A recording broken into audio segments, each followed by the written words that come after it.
Tapi ketika jumpa dengan Abdullah bin Abbas, lebih mudah diciumnya tangan Abdullah bin Abbas. Kata Abdullah bin Abbas, kenapa kau cium tanganku wahai Zaid bin Sabit? Karena engkau sepupu Rasulullah Sallallahu Alaihi Wasallam. Untuk apa? Barokah. Sekarang banyak orang tak tahu adat, tak tahu adab, tak tahu al-adab fauqal ilmi. Adab lebih utama daripada ilmu. Itu 5 poin mendapatkan barokah dari hidup.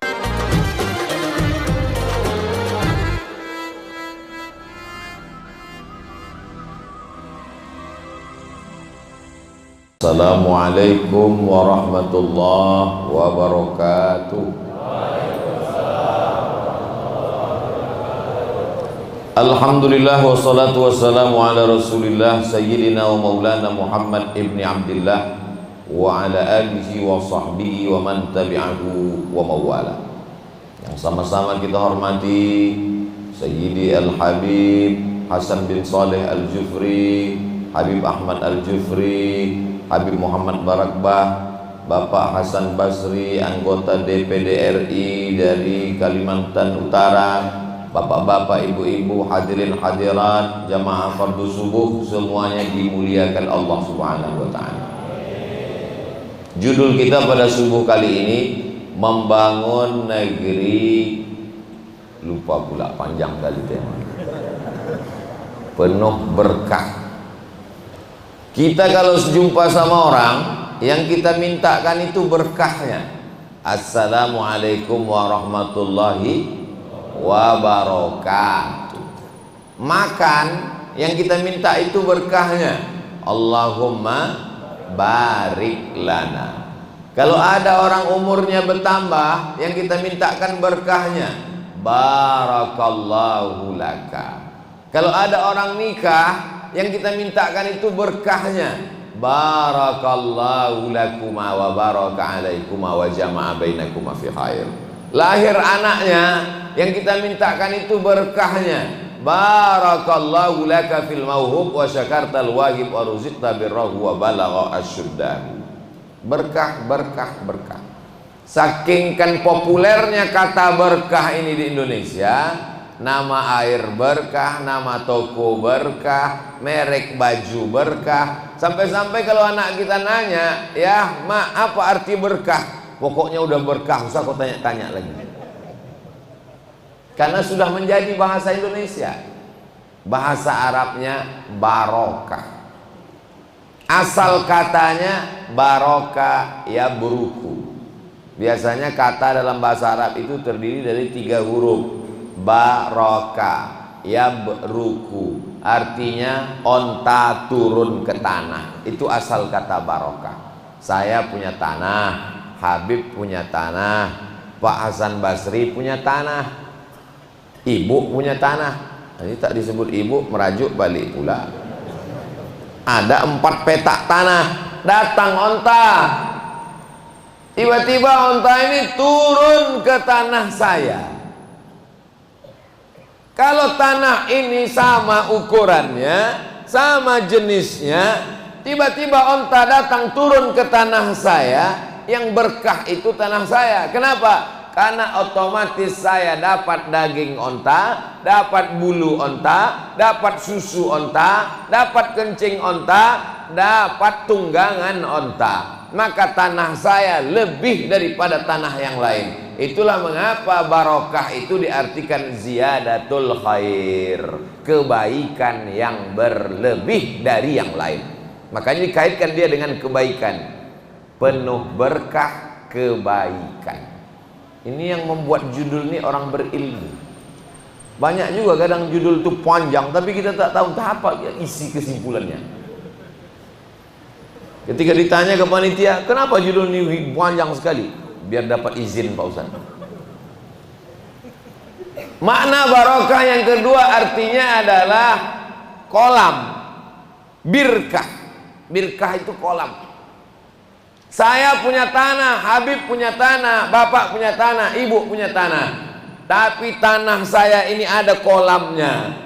Maka tanah saya lebih daripada yang lain. Kenapa? Karena kalau hujan turun di tanah yang lain, airnya hilang, diserap tanah. Tapi kolam saya tetap bertahan air. Kalau airnya ada, tumbuh lumut, datang ikan, datang hewan. Musim kemarau panjang, yang lain tak dapat air minum, tanah saya tetap ada sisa-sisa air. Maka lebih, itulah yang dimaksud dengan berkah. Ada orang umurnya sama-sama 40, dua orang, yang ini 40 tahun, yang ini 40 tahun, sama, tak lebih tak kurang. Tapi yang ini umurnya berkah, umurnya 40 tahun, sholat berjamaahnya tak tinggal, sempat pula pergi haji dan umrah, paginya berzikir sholat, banyak bersolawat. Yang ini 40 tahun, rumah warung kopi, mabuk, batuk, mati.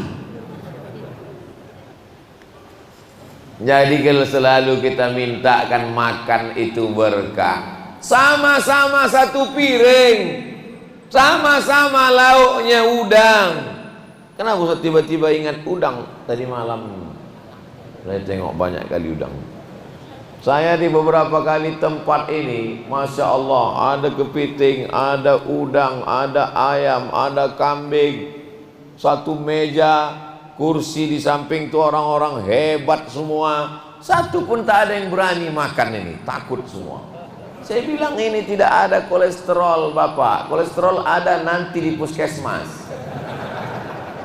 Dan alhamdulillah di Bulungan ini kambing tidak mengandung kolesterol, karena kambing mengandung anak kambing. Sama piringnya, sama lauknya, sama nasinya, tapi berkahnya beda.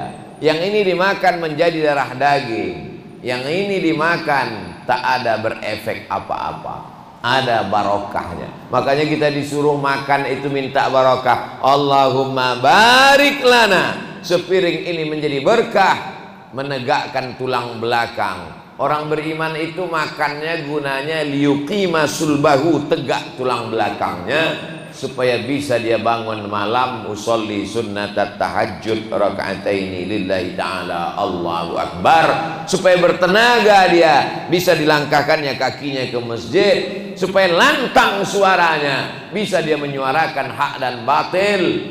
Itulah disebut dengan berkah. Umur minta berkah. Katanya umur itu tak bisa ditambah Pak Ustaz. Tak bisa.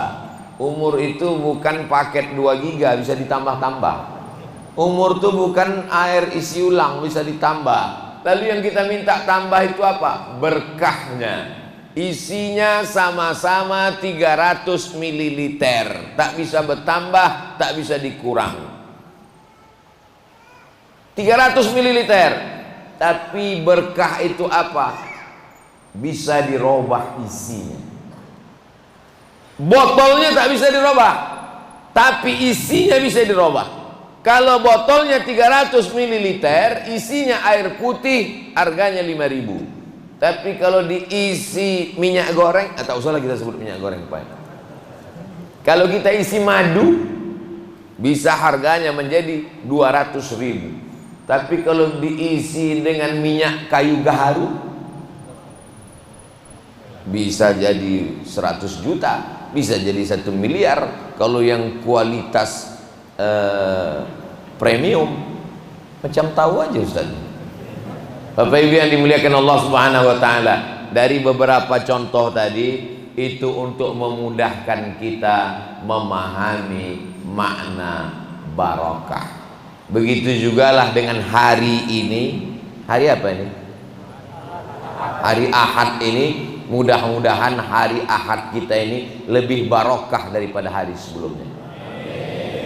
Kenapa lebih barokah? Nabi menjamin, Allahumma barik li ummati fi bukuriha, berikanlah berkah pada umatku di waktu paginya. Siapa yang bangun paginya lebih awal, itulah orang yang paling banyak berkahnya. Makanya nenek moyang kita dulu selalu berpesan sebelum Islam datang, sebelum bawa-bawa Allah, sebelum bawa-bawa Rasulullah, sebelum bawa-bawa agama Islam, apa pesan nenek moyang kita dulu? Jangan kau bangun siang-siang, nanti rezeki kau dipatok ayam. Sekarang ayam pun kesiangan, saking udah parahnya dunia. Tak boleh kita bangun kesiangan. Katanya nanti rezeki kau dipatuk ayam. Rezeki orang sekarang dipatuk ayam, diterkam kucing, diambil tikus. Dia tak mendapat apa-apa lagi. Ternyata orang-orang barat itu bangun pagi, disiplin, on time, tepat waktu. Orang kita ngikut orang barat yang datang ke tempat kita pas waktu libur. Orang barat itu aslinya di kampungnya rambutnya rapi, pakai jas, pakai dasi, on time, tepat waktu. Pas libur rambutnya panjang, tak mandi-mandi, kusut macam sumbu kompor. Tidur siang pagi malam mabuk. Itulah yang diikut orang kita. Pas lagi libur, pas lagi on time-nya dia di kampung alamannya, bangunnya pagi luar biasa. Indonesia, Malaysia, Brunei Darussalam, Thailand, Singapura, di seluruh negeri Asia Tenggara ini, setelah diadakan survei, yang paling cepat bangun paginya Singapura. Saya jujur, walaupun tak bisa masuk situ tetap saya sebut. Dan ternyata negeri yang paling maju, walaupun dia tidak beriman kepada Allah, walaupun tak percaya kepada Rasulullah, kalau diamalkannya ucapan Rasulullah itu, dia pasti akan maju. Makanya ketika Syekh Abdul Halim Mahmud, mursyid tarekat Syaziliyah, mantan Grand Syekh Al-Azhar pada tahun 1977, pemimpin tertinggi Al-Azhar Mesir Kairo, dan beliau salah satu keturunan zuriat Al-Husaini, zuriat keturunan Rasulullah dari nasab Sayyidina Al-Husain ibnu Fatimatuz Zahra ibnatu Rasulillah sallallahu alaihi wasallam. Sallu ala Nabi. Apa kata beliau? Aku melihat Islam di Eropa tapi tak ada muslim. Di kampung halamanku banyak muslim tapi tidak Islam. Kenapa? Mengaku muslim, bapaknya muslim, ibunya muslimah, tapi bangunnya siang. Alhamdulillah, di Bulungan Masya Allah, semuanya bangun pagi, kota sudah hidup. Tadi parkir banyak sekali. Di tempat lain banyak juga parkir panjang begitu, saya lihat truk-truk rupanya mau nunggu solar. Tapi di Bulungan tadi saya curiga ini dekat pom bensin ini, rupanya tidak. Ramai orang sholat subuh berjamaah. Masya Allah, tabarakallah. Mudah-mudahan subuh besok begini juga. Dari bunyi aminnya ada hiringan senyum sedikit. Tabassumika fi wajhi akhika shadaqah. Senyummu ke wajah saudaramu adalah sedekah. Jadi kalau prinsip orang beriman itu dia berkah, maka dapat dipastikan semua amalnya itu ada ziyadatul khair, kebaikan-kebaikan. Rezeki kita mintakan berkahnya. Makanya tadi doa, Allahumma inna nas'aluka salamatan fid din wa afiatan fil jasad wa ziyadatan fil ilmi wa barakatan. Minta barokah pada rezeki. Ada orang rezekinya sebulan 5 juta. Anaknya bisa sekolah TK Quran, SD Quran, SMP Quran, SMA Quran. Istrinya bisa belanja makan berkah, enak, kenyang, tentram, adem, ayem, tentram. Ada pula duit sempat ditabung bisa berangkat umroh. Tapi ada orang gajinya 50 juta, 2 malam hilang. Orang minum kopi, dia minum sabu. Habis. Apa maknanya? Tak ada berkahnya. Orang menyebut duit ini, kau nih duit ini kenapa cepat betul habis? Inilah aku pun heran, duit minta duit apa nih? Duit tuyul dimakan nyiblorong. Bapak Ibu yang dimuliakan Allah Subhanahu wa taala. Jadi selalu kita mintakan orang itu supaya dapat berkah, berkah, berkah. Waktu subuh ini waktu yang penuh dengan keberkahan. Berkah itu seperti beras yang ditebarkan. Ambil beras, tebarkan di tengah lawan. Itulah keberkahan. Maka datanglah ayam berebut. Mana ayam yang paling bangun pagi cepat, mana ayam yang paling kuat cotoknya, dia yang paling dapat banyak beras-berasnya. Begitu jugalah kita pagi ini paling banyak dapat keberkahan-keberkahan. Berkah yang pertama, badan sehat walafiat. Ada yang tadi bangun jam 2, ada yang bangun jam 3, ada bangun jam 4. Saya tak bisa bangun jam 2 karena tadi malam tablik akbar, tegak berdiri, suara, energi. mau cepat istirahat, datang pula durian satu goni.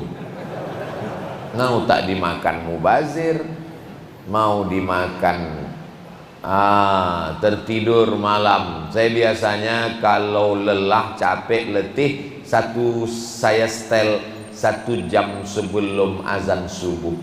Jadi jam-jam 4 terbangun, mandi bersih. Kenapa mandi? Karena kalau kita tertidur, itu badan kita ini menguap, mengeluarkan keringat asam. Malaikat tak suka pada yang bau-bau. Innal malaikata tata'adza, malaikat tersakiti dengan bau busuk. Man akala basalan, siapa yang makan bawang merah, au sauman, bawang putih, falyatazil masjidana, jangan dekat-dekat masjid kan. Makannya bawang merah, bawang putih, habis itu masuk ke masjid tak gosok gigi, ayatnya kul a'udzu birabbin nas.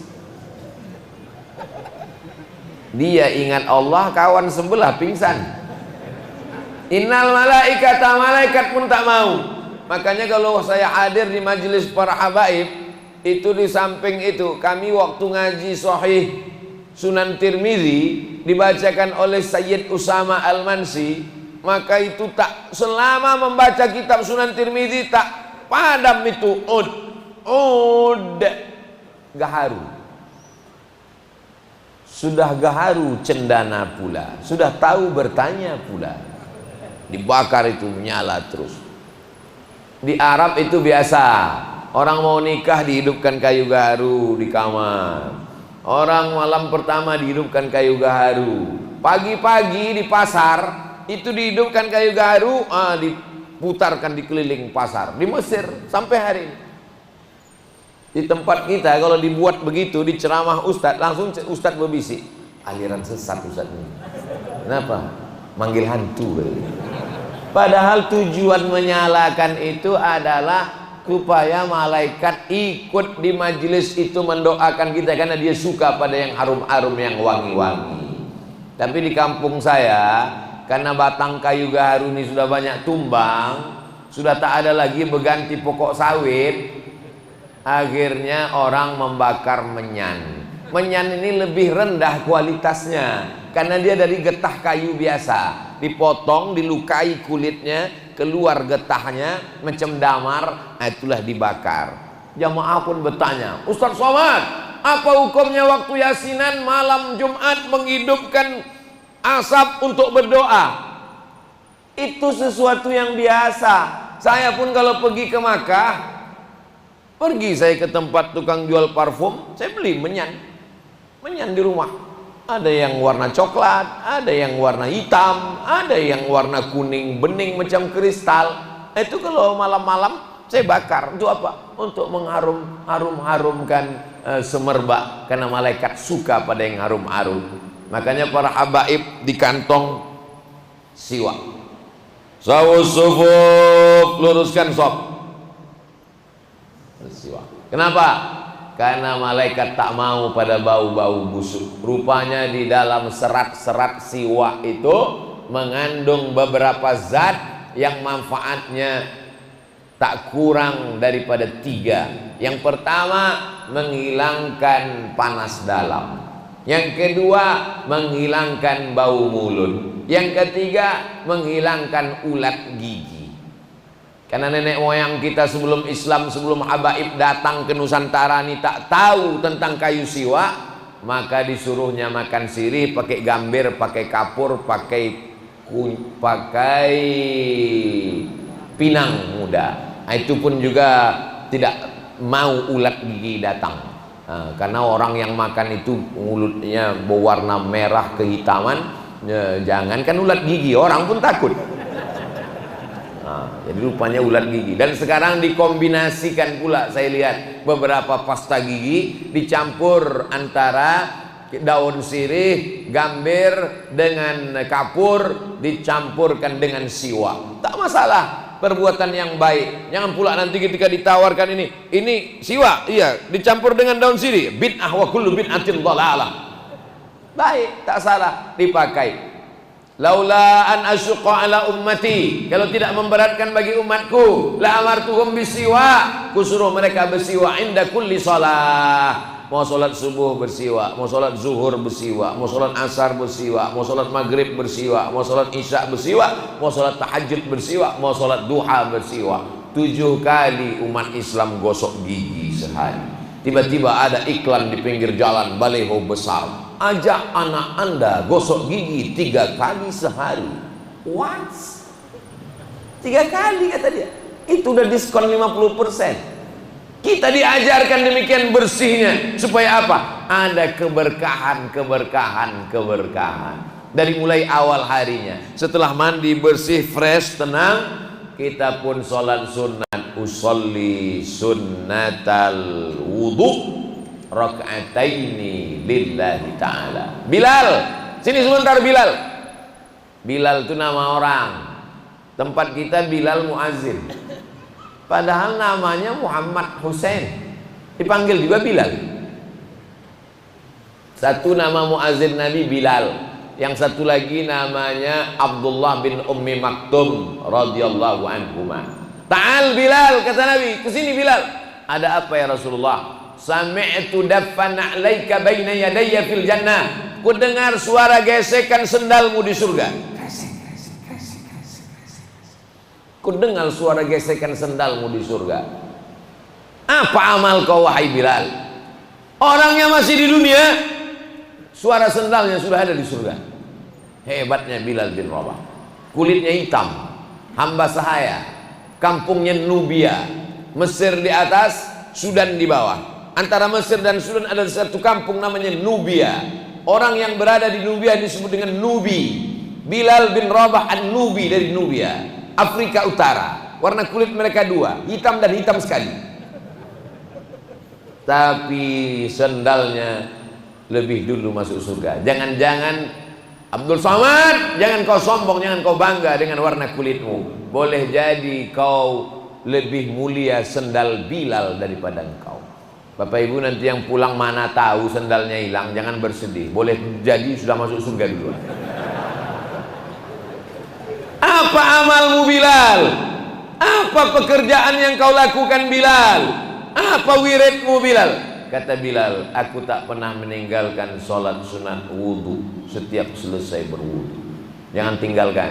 Saya usahakan tuh setiap malam bangun pertama kali yang dilakukan, usolli sunnatal wudhu raka'atain. Kalau saya tidak pakai usolli Pak Ustadz, usolli belum masuk sholat.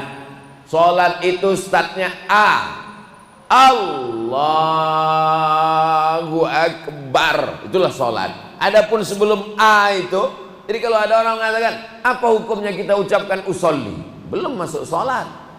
Sama macam orang gosok gigi sebelum sholat, sama macam orang makan sebelum sholat, dia belum masuk sholat. Kenapa mesti pakai usolli? Karena dalam takbiratul ihram itu mesti ada 3, qasad, ta'arad, ta'yin. Aku sengaja sholat nih, bukan tak sengaja. Usolli. Sholat apa? Fardal maghribi, fardal isya'i, fardal zuhri. Usolli sunnatal wudu. Berapa rakaat? Raka'ataini lillahi ta'ala. Maka itu mesti ada dalam A sampai bar. Allahu Akbar. Makanya orang mazhab Syafi'i itu takbirnya panjang. Allahu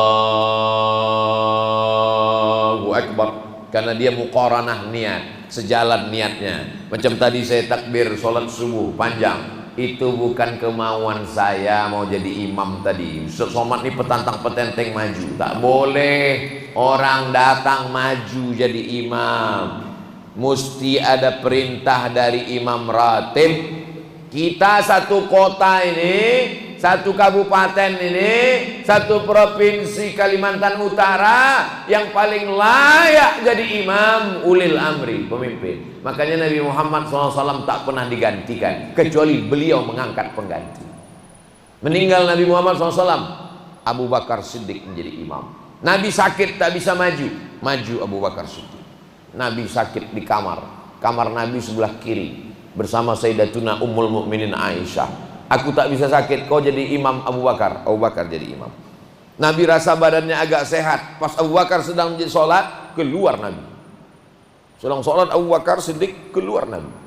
Sahabat melihat Nabi keluar. Tak mungkin mereka ngomong, Abu Bakar, Nabi datang. Tak mungkin, mereka pukul tangan. Begitu Nabi datang, mereka pukul tangan. Kata Nabi, mau ngasih tahu Abu Bakar bahwa Nabi datang. Lalu Nabi pun datang. Selesai sholat, Nabi kasih tahu. Kalau mau ngasih tahu imam itu bukan dengan cara pukul, tapi bertasbih. Subhanallah. Innamat tasfiqu lin nisa, kata Nabi. Memukul telapak tangan itu bagi perempuan. Tapi kalau perempuan imamnya, perempuan makmumnya, itu tepuk tangan ngasih taunya kalau dia salah. Jangan pula imam belum belajar fikih tanya, kenapa boleh tepuk tangan? Itu juga dalil bahwa makmum itu di belakang matanya terbuka, bukan tertutup. Dari mana Ustaz tahu makmum itu matanya terbuka? Karena mereka tahu Nabi datang. Itu menunjukkan mata mereka terbuka, tahu dia Nabi datang. Kalau matanya tutup, mana tahu dia datang? Tiba-tiba, ada Nabi gitu. Jadi dalam satu hadis itu banyak sekali makna-makna yang terkandung di dalamnya. Lalu setelah sholat sunat wudhu, sholat sunat taubat. Dosa kita ini banyak. Mamin muslimin yuznibu dzamban. Ada orang yang silap khilaf berdosa, summa yatatahhar, mandi, summa yusalli rak'ataini, sholat sunat 2 rakaat. Usalli sunnatal wudhu rak'ataini lillahi ta'ala. Summa yastaghfirullah. Setelah itu dia beristighfar, minta ampun kepada Allah. Illa ghafarallahu lah. Allah mengampunkan dosanya. Waktu istighfar yang paling bagus sahur menjelang azan subuh. Wabil ashari hum yastaghfirun. Pada waktu sahur mereka banyak beristighfar. Walaupun tidak bulan puasa, dia tetap disebut dengan waktu sahur. Lalu kemudian itu sholat sunat tahajud. Usolli sunnat tahajud rak'ataini. Nabi buat 8 rakaat. Saya tak sanggup 8 Pak Ustaz. Kalau 4 Pak Ustaz, tak apa-apa. 2 rakaat Pak Ustaz, tak apa-apa. Namanya sunnah. 2 rakaat tak sanggup Pak Ustaz, mati aja. Sudah begitu banyak nikmat yang diberikan Allah Subhanahu wa taala. Detak jantung. Kalau mau tahu nikmat detak jantung, cari orang yang katup jantungnya sudah cangkok. Cari orang yang sudah operasi ring. Cari orang yang sudah kena jantung koroner. Kita karena dia berdegup, berdetak gratis, free, merasa ini bukan nikmat. Nikmat baru kita rasakan kalau dia sudah lenyap, hilang dari tubuh kita. Kalau sudah hilang, barulah terasa dia sebagai nikmat. Ini telunjuk ini tak pernah kita anggap sebagai nikmat. Kapan terasa telunjuk ini nikmat? Tiba-tiba luka, terkilir, patah, hilang, putus, puntung, barulah tahu pas tahajud, baru pas mau tasyahud, baru tak ada. Asyhadu an la ilaha illallah, barulah sadar tak ada. Selama ini dia tidak anggap. Buka keran, ngalir air. Buka keran, ngalir air. Buka keran, mengalir air. Menganggap keran dan air bukan nikmat. Tapi begitu selesai makan, tangan kotor, bekas sambal terasi, bau, amis, buka keran, tak ada air, barulah terasa betapa keran dan air adalah nikmat. Jangan sampai setelah dicabut, barulah kita menganggapnya sebagai nikmat. Ini nikmat disyukuri. La in syakartum la azidannakum. Kalau kamu syukuri, ku tambah, kata Allah. Syukuri nikmat sehat, tambah sehat. Syukuri nikmat mobil, tambah mobil. Syukuri nikmat anak, tambah anak. Syukuri nikmat istri. Saya mancing aja Bu. Rupanya jamaah ini terpancing. Dia tak tahu ibu tuh nengok dari atas. Tadi waktu Ustaz Somad tuh mancing, kenapa bapak ketawa? Tak ada aku ketawa, orang sebelah aja. Cuman menular ke aku sedikit. Bapak Ibu yang dimuliakan Allah Subhanahu wa taala. Ini barokah ini mesti kita jaga. Bagaimana cara menjaga barokah ini?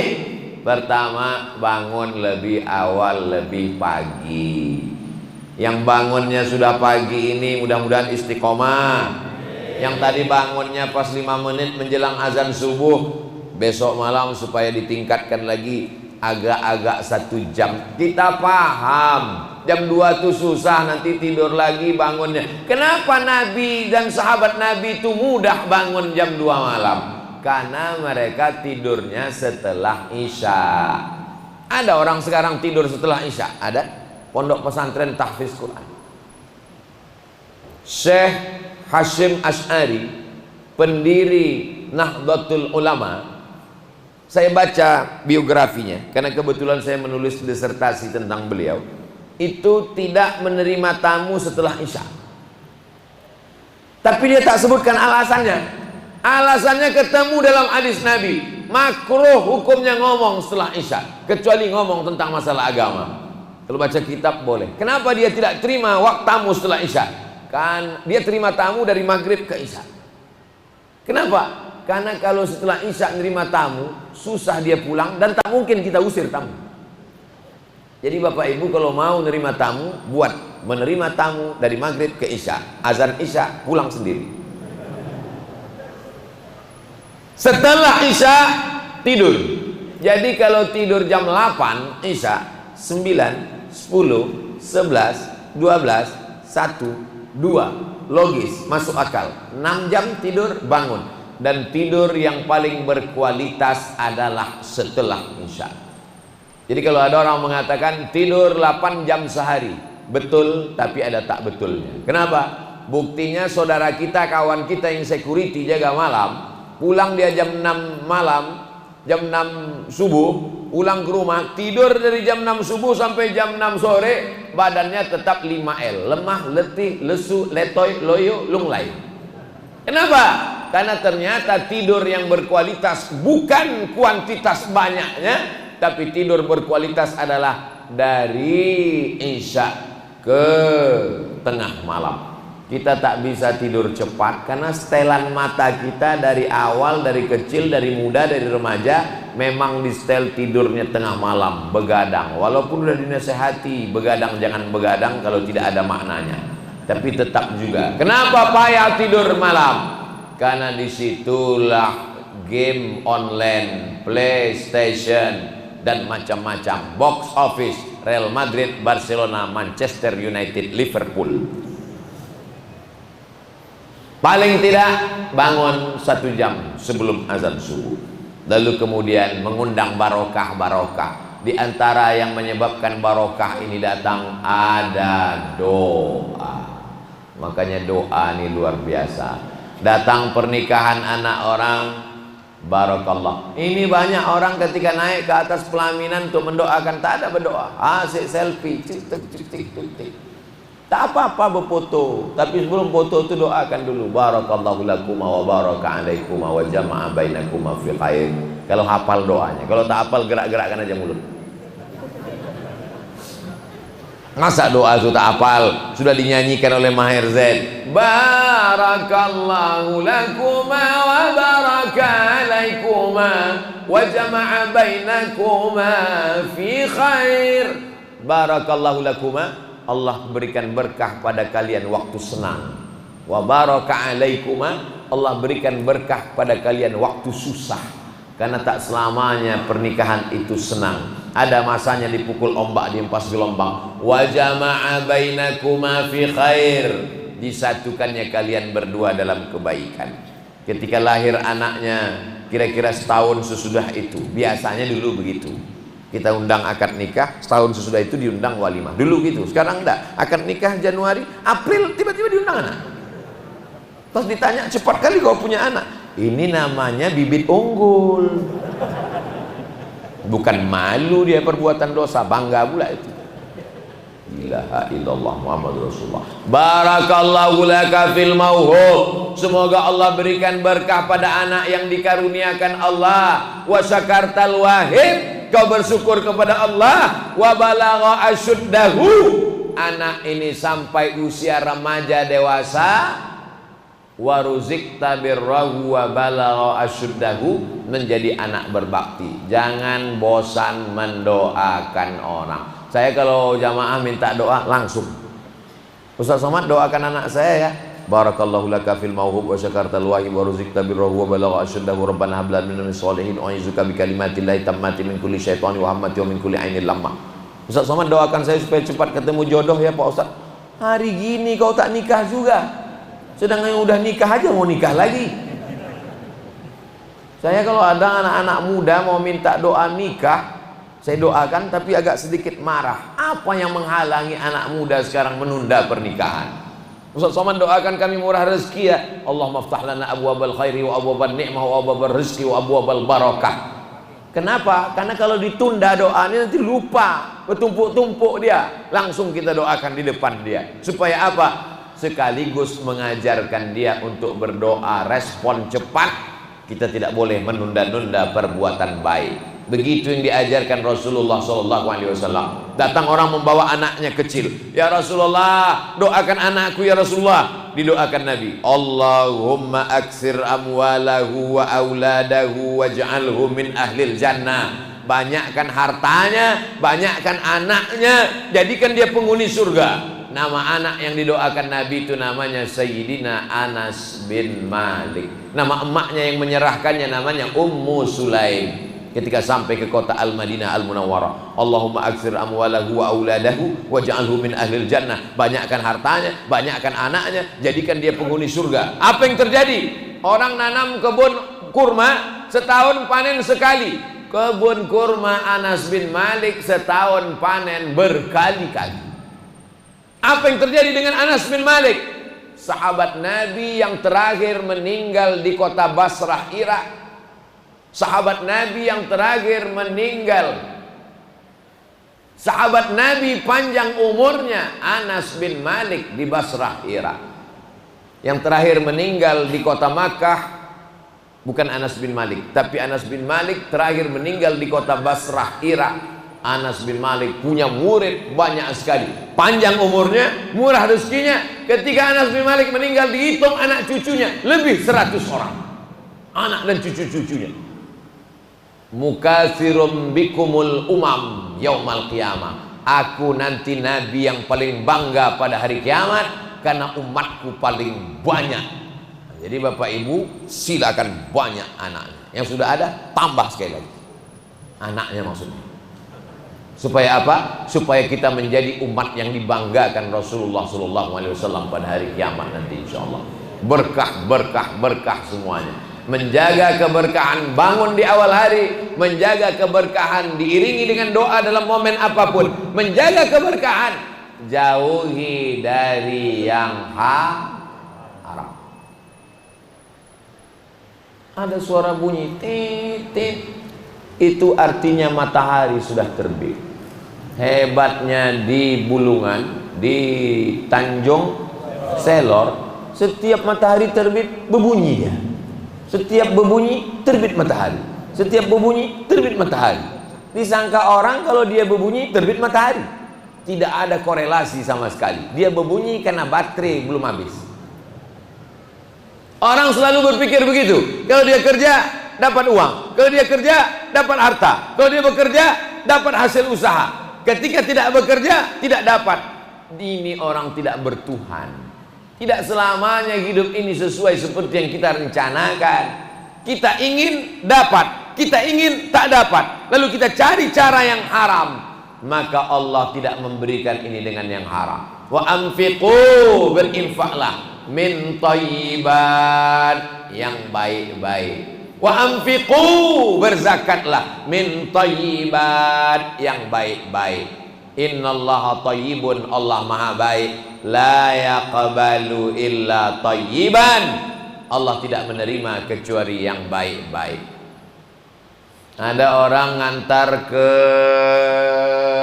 seseorang duit 1 koper, tak diterimanya. Kenapa? Karena ini duit haram. Orang ini zaman dulu disebut dengan orang yang warak. Dia tidak mencuri, tidak korupsi, hadiah orang. Tapi dia khawatir ini berpengaruh kepada jabatannya. Orang yang menghindari yang abu-abu, remang-remang, syubhat disebut dengan warak namanya. Apa namanya? Warok. Zaman dulu disebut orang ini warok. Warok kali bapak itu. Kemarin ku bawakan duit dia tak mau nerima. Warok. Zaman sekarang bodoh. Orang yang tak mau menerima itu disebut dengan bodoh. Masih ada makhluk seperti ini? Ada. Saya menjenguk orang sakit di rumah sakit umum. Habis itu saya pun pulang, mampir ke tempat makan lontong sayur sama jamaah. Ustaz, tadi kemarin kami dengar ziarah ke rumah sakit, menjenguk ada orang sakit di rumah sakit umum. Ya, di ruang ICU Pak Ustaz. Ya, dari mana kalian tahu? Kan ada update statusnya di FB. Oh iya, berarti udah follow. Itu Pak Ustaz orang baik Pak Ustaz. Dulu anaknya kuliah di Australia. Kami waktu itu mau dapat proyek. Kami bawalah duit 1 koper ke rumah dia. Rencana mau dapat. Kami bilang, kami tahu Bapak sekarang sedang perlu duit. Anak Bapak kan kuliah di Australia kan? Ah, ini Pak duit. Apa kata dia? Aku tak ingin memberi anakku duit haram, tak berkah. Bawalah ke rumah kalian. Makhluk seperti ini perlu dibudidayakan, karena sudah hampir punah seperti dinosaurus. Tapi masih ada makhluk-makhluk unik nih diciptakan Allah Subhanahu wa ta'ala. Kalau kita jaga dari yang haram, insya Allah barokahnya ada. Saya tak percaya barokah itu Pak Ustadz. Itu tetangga saya, rumahnya besar, mobilnya mewah, duitnya banyak, hidupnya tenang, dia makan haram, dia korupsi. Itu bukan berkah namanya, itu namanya istidraj. Sanastadrijuhum min haitsu la ya'lamun. Mereka yang buat dosa itu kami mainkan dengan istidraj. Wa hum la ya'lamun. Mereka tidak sadar. Wa umli lahum. Kuulur hartanya banyak, kuulur jabatannya tinggi, kuulur umurnya panjang. Inna kaidi matin. Tipu dayaku sangat kuat. Mereka menyangka sedang menipu Allah. Tengok Allah ku tipu. Aku tak sholat, aku tak puasa, aku tak ada sedekah, aku tak pernah ikut pengajian, umurku panjang, badanku sehat, jabatanku tinggi, aku sedang menipu Allah. Yukhadi'un Allah. Mereka menyangka sedang menipu Allah. Wa huwa khadi'uhum. Allah sedang menipu mereka. Na'udzubillah. Jangan tertipu. Kalau ada di antara kita yang hartanya banyak padahal tak pernah beribadah, sedang tertipu. Kalau ada di antara kita umurnya panjang, badannya sehat, padahal tak pernah bersedekah, sedang tertipu. Waspadalah. Jamaah yang dimuliakan Allah Subhanahu wa taala, mudah-mudahan kita tidak tertipu. Saya kalau sudah melihat jamaah ramai malam tadi, penuh masjid, setelah kami pulang ditunjukkan foto di luar masjid, rupanya lebih penuh melimpah. Saya sangka karena sudah penuh tadi malam, masjid subuh ini, jauh kita dari hotel, dekat. Berarti satu kota, bukan di luar kota. Berarti subuh ini paling pasukan inti 2 sop. Rupanya melimpah ruah sampai ke atas. Ada juga curiga dalam hati saya. Ini jangan-jangan aku kena istidraj. Dimainkan Allah dengan popularitas sehingga lupa. Makanya sebelum menyampaikan itu saya selalu meminta kepada Allah, ya Allah, yang mau ku sampaikan ini ayat-ayatmu, yang mau ku sampaikan ini hadis sabda Rasul Nabimu, yang akan ku sampaikan ini adalah amar ma'ruf nahi mungkar perintahmu, yang akan menerima ini adalah hati hamba-hambamu. Maka jadikan ini sebagai nilai amal soleh, amal jariah, ya Allah. Karena kalau tidak kita akan tertipu. Fir'aun tertipu dengan jabatan, Qarun tertipu dengan harta, Bal'am tertipu dengan ilmu. Bal'am itu ulama Bani Israel. Walau syi'na la rafa'nahu biha. Kalau kami mau, kami angkat Bal'am derajatnya tinggi. Walakinnahu akhlada ilal ardi wattaba'a hawah. Tapi dia ikut hawa nafsunya. Akhirnya dia diumpamakan Allah. Bal'am itu kata Allah kama salil kalbi. Dia seperti seekor anjing. In tahmil alaihi yalhaz atau tatruku yalhaz. Anjing itu kalau kamu lempar dia dengan kayu, dia tetap menjulurkan lidahnya. Andai tidak kamu usir pun dia tetap menjulurkan lidahnya. Tak ada makna ayat-ayat itu ke dalam hatinya. Tak ada makna hadis-hadis itu dalam pikirannya. Doakan supaya Ustaz Abdul Somad jangan tertipu dengan istidraj. Doakan supaya Ustaz Abdul Somad selamat dari istidraj. dan kita semuanya dalam keadaan husnul khatimah insyaallah. Yang keempat, supaya berkah itu bertambah, kita mesti dekat dengan orang-orang soleh, dengan orang-orang baik. Apakah yang duduk di kursi lebih soleh daripada yang duduk di lantai? Belum tentu. Apakah yang menjadi imam lebih soleh daripada makmum? Belum tentu. Boleh jadi yang duduk di balik tiang, yang tak dipandang orang, yang bukan terkenal, yang bukan ulama, yang tidak profesor, doktor, hatinya lebih tulus, lebih ikhlas, lebih bersih. Kadang-kadang saya sedalam kesendirian saya, jangan-jangan pahala ceramahku ini udah habis semua gara-gara komen-komen. Jangan-jangan sudah habis semua gara-gara riak. Kenapa? Dipuja-puji orang. Ya berikut ini mari kita dengarkan tausiah yang akan disampaikan oleh Al-Mukarram Datuk Seri Ulama Setia Negara Profesor Dr. Haji Abdul Somad LC DSA PhD hampir almarhum. Dipajang gambar besar-besar sampai lubang hidung hampir macam terowongan Mina. Ditulis di baleho-baleho, dihormati, disanjung-sanjung. Rusak hati kita. Tapi mau dicemanakan lagi, tak mungkin kita larang panitia. Ini kan iklan. Jadi berbimbang dalam hati antara hajat keperluan, di samping itu mudah-mudahan Allah selalu menjaga hati kita insyaallah. Jamaah yang dimuliakan Allah, in akhwafa ma akhafu ala ummati, yang paling aku khawatirkan menimpa umatku adalah asyirkal asghar, syirik kecil. Menyembah berhala, syirik besar. Apa syirik kecil itu ya Rasulullah? Ar-riya. Kenapa? Karena khawatir amal kita ini dihabiskan oleh riya. Jadi bagaimana cara menghilangkannya? Dekat dengan orang soleh, dekat dengan ulama, dekat dengan para habaib. Saya kalau jumpa dengan para habaib, dengan para ulama, saya cium tangannya, saya rendahkan diri saya. Jumpa Habib Umar bin Hafiz, jumpa Habib Rizik bin Syihab, jumpa Habib Lutfi bin Yahya, jumpa Habib Jindan, jumpa dengan para habaib. Saya rendahkan diri saya hinakan diri saya, bahwa aku bukan apa-apa dan bukan siapa-siapa.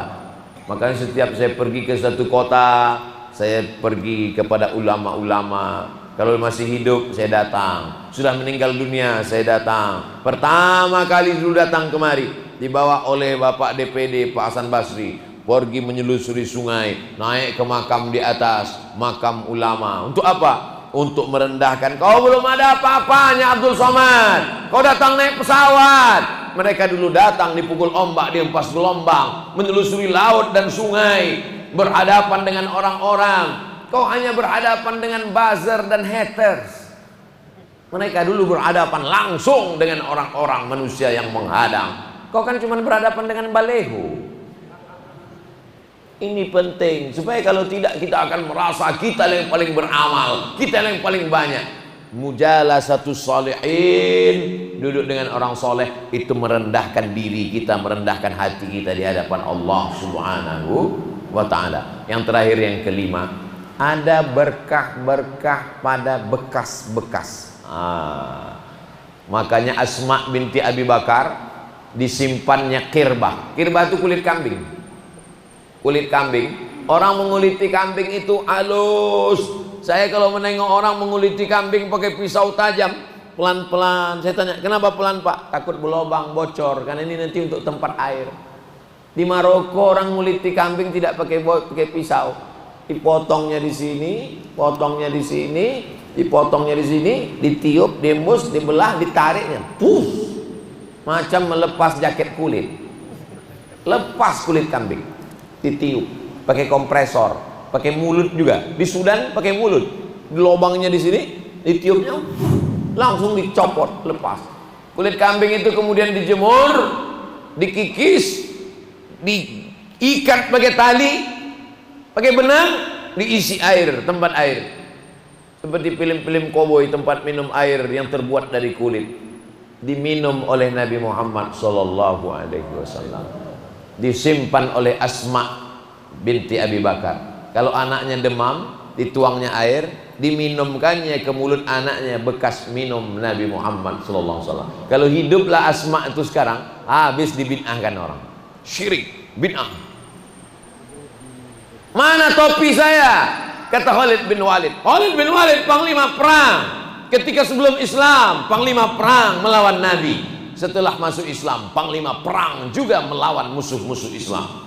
Lalu kemudian ketika dia bertanya, peciku mana? Kata sahabat, banyak jual peci di pasar, kenapa kau heboh nyari peci? Bukan pecinya, di dalam peci itu ada rambut Nabi Muhammad sallallahu alaihi wasallam. Kok bisa ada rambut Nabi? Karena ternyata Nabi itu waktu dia tahallul haji kan gundul, rambutnya itu dicukur, dibagi-bagikan kepada sahabat. Itulah yang banyak sekarang orang mengatakan ini rambut Nabi, ini rambut Nabi. Bagaimana kita bisa tahu itu rambut Nabi? Mudah saja, ambil mancis, bakar. Kalau terbakar berarti rambut Abdul Somad. Jemaah yang dimuliakan Allah Subhanahu wa taala.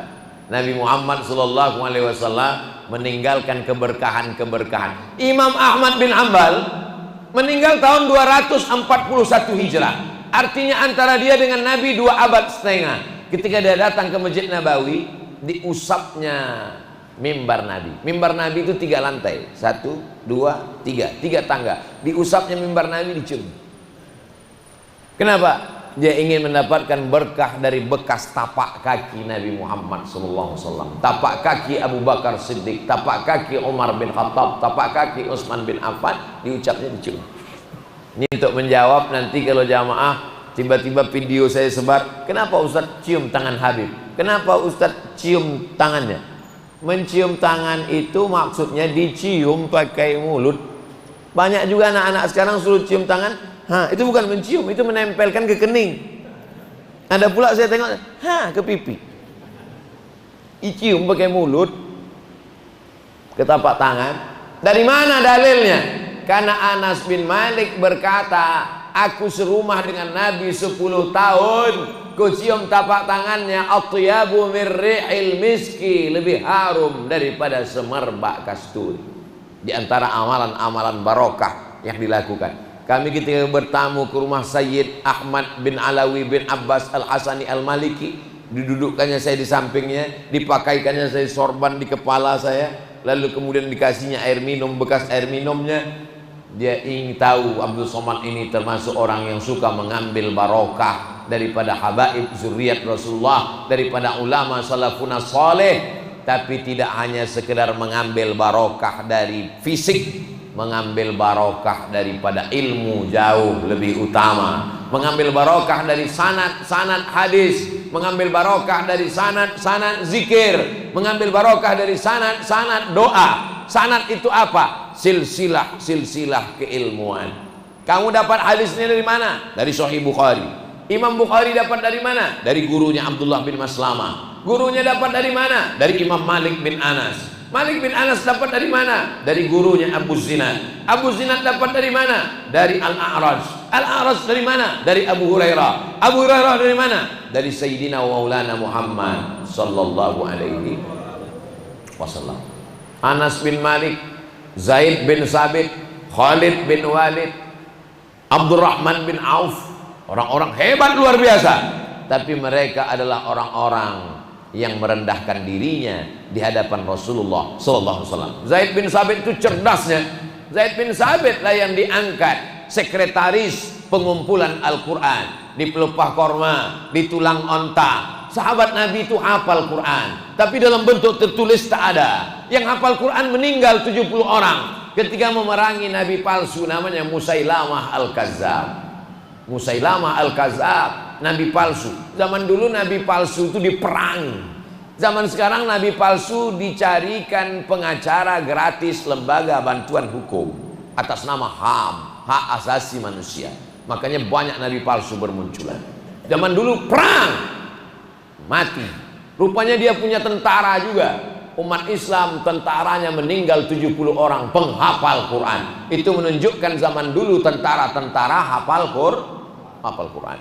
Kata Umar bin Khattab, aku khawatir ini penghafal Quran sudah meninggal, nanti Quran ini hilang. Mari kita bukukan. Dicarilah tulisan-tulisan yang ada di pelepah korma, di tulang onta. Ketuanya Ubay bin Ka'ab, sekretarisnya Zaid bin Sabit. Kenapa Zaid bin Sabit? Karena dialah yang menulis surat-surat Rasulullah dalam bahasa Hebrew language, bahasa Yahudi. Berapa lama dia belajar bahasa Yahudi? ta'allamtuhu wa hadzaqtuhu. Aku belajar bahasa Yahudi nisfa syahrin, setengah bulan. Setengah bulan belajar bahasa Yahudi. Kita belajar bahasa Inggris SMP 3 tahun, SMA 3 tahun, kuliah 4 tahun, naik pesawat, yang bisa kita dengar cuma satu, thank you. Ladies and gentlemen, kepala beku ditempel semen. Setengah bulan dia belajar bahasa Yahudi. Dia berilmu. Tapi ketika jumpa dengan Abdullah bin Abbas, lebih mudah diciumnya tangan Abdullah bin Abbas. Kata Abdullah bin Abbas, kenapa kau cium tanganku wahai Zaid bin Sabit? Karena engkau sepupu Rasulullah sallallahu alaihi wasallam. Untuk apa? Barokah. Sekarang banyak orang tak tahu adat, tak tahu adab, tak tahu al-adab fauqal ilmi. Adab lebih utama daripada ilmu. Itu 5 poin mendapatkan barokah dari hidup. Mudah-mudahan menjadi bekal buat kita bersama. Waktu sudah masuk jam 6.30. Waktu maghrib menurut waktu bulungan. Sudah boleh sholat sunat isyraq 2 rakaat. Sholat sunat isyraq, usolli sunnatal isyraq raka'ataini lillahi ta'ala. Ayatnya terserah. Siapa yang sholat subuh berjamaah, duduk berzikir dengan Allah sampai terbit matahari, sholat sunat isyraq 2 rakaat, dapat pahala seperti haji dan umrah. Hadis riwayat dalam Sunan Tirmizi, hadisnya hasan, tak ada ikhtilaf di antara ulama. Sholat sunat isyraq 2 rakaat. Nanti bapak ibu sholat sunat isyraq, ketika bapak ibu sedang sholat sunat isyraq, itulah saya pulang. Itulah waktu yang paling aman untuk pulang. Terima kasih segala perhatian. Mohon maaf segala kesilapan dan kekhilafan. Ini ada yang mengasih amplop pertanyaan.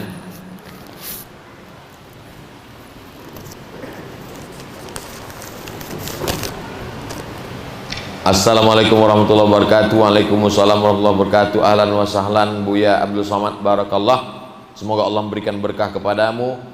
Yang pertama, tanggal 14 Juli saya bermimpi bertemu dengan Ustadz Adi Hidayat. Nah, bukan dengan saya. Keesokan harinya, kalau mimpi berjumpa dengan ulama, itu berarti kita semanhaj dengan ulama tersebut. Jadi kalau mimpi dengan Ustadz Adi Hidayat, berarti semanhaj dengan Ustadz Adi Hidayat, ahlus sunnah wal jamaah, dan mungkin akan hafal Quran seperti Ustadz Adi Hidayat, lengkap dengan letak juz, jilid, halaman, nomor. Itu maka tidak dengan Ustadz Somad. Keesokan harinya dalam mimpi saya mendapatkan kabar bahwa Ustadz Adi Hidayat dikabarkan meninggal. Harap penjelasannya, udah terjelaskan. Itu orang yang tak suka saja, buzzer dan haters yang benci. Mimpi dengan ulama artinya kita semanhaj dengan ulama tersebut. Begitu kata Imam Ibnu Sirin dalam kitab namanya Tafsir Ahlam. Tahun lalu mau berkunjung ke sini dengan Ustadz dari Sulaiman. Yang ketiga, harap dibacakan, tolong sampaikan salam kepada Ustadz Dery dan Ustadz Adi Hidayat. Saya tak punya nomor Ustadz Dery, tak punya nomor Ustadz Hidayat. Kita langsung saja. Assalamualaikum Ustadz Dery Sulaiman dan Ustadz Dery Hidayat. Ada salam dari warga Bulungan. Wassalamualaikum warahmatullahi wabarakatuh. Udah sampai. Nah, nanti dikirimkan orang. Ada aja yang motong tuh, nanti dikirimkan ke dia. Nah, insya Allah.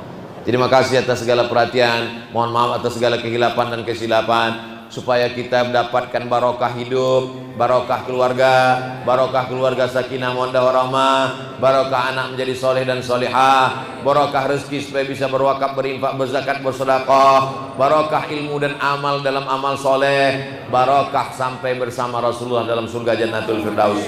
Ala hazinniya al-Fatihah. A'udzubillahi minasyaitonir rajim. Bismillahirrahmanirrahim. Alhamdulillahirabbil alamin. Arrahmanir rahim. Maliki yaumiddin. Iyyaka na'budu wa iyyaka nasta'in. Ihdinas siratal mustaqim. Shiratal ladzina an'amta 'alaihim ghairil maghdubi 'alaihim waladdallin. Amin. La tada' lana dzamban illa ghafartah. Ampunkanlah dosa-dosa kami ya Allah. Wala aiban illa satartah. Tutupilah aib cacat kami ya Allah. Wala musafiran illa wasaltah. Yang musafir sampaikan ke tujuannya ya Allah. Wala maridan illa syafaitah. Yang sakit-sakit angkat penyakitnya ya Allah. Wala mayyitan illa rahimtah. Yang meninggal dunia lapangkan kuburnya, selamatkan dari azab ya Allah. Wala hajatan min hawaijid dunya wal akhirati laka ridha wa lana fiha salah. Segala hajat dunia, hajat akhirat baik bagi kami dan engkau ridha, mudahkanlah ya Allah. barik lana fi auladina, berikan berkah pada anak-anak kami, barik lana fi azwajina, berikan berkah pada pasangan hidup kami, barik lana fi a'malina, berikan berkah pada umur kami, barik lana fi a'marina, berikan berkah pada usia dan amal kami, barik lana fi arzaqina, berikan berkah pada rezeki yang kau titipkan pada kami, barik lana fi biladina wa autanina, berikan berkah pada negeri kami, barik lana fi kulli ma a'taitana, berikan berkah pada semua yang kau anugerahkan pada kami. Allahumma sallimna wa sallimil muslimin, selamatkan kami, selamatkan negeri-negeri kaum muslimin. Allahumma dafa'anna al-ghala' wal waba' wal fahsya' wal riba wal zina wal munkar, selamatkan negeri kami dari malapetaka, bencana, riba, zina, narkoba, LGBT, perbuatan keji dan mungkar. Rabbana atina fid dunya hasanah wa fil akhirati hasanah wa qina adzabannar. Wa sallallahu ala sayyidina Muhammad wa ala alihi wa sahbihi wasallam. Walhamdulillahi rabbil alamin. Taqabbalallahu minkum minna wa minkum taqabbal ya karim. Usolli sunnatal isyraq raka'ataini lillahi ta'ala. Assalamualaikum warahmatullahi wabarakatuh.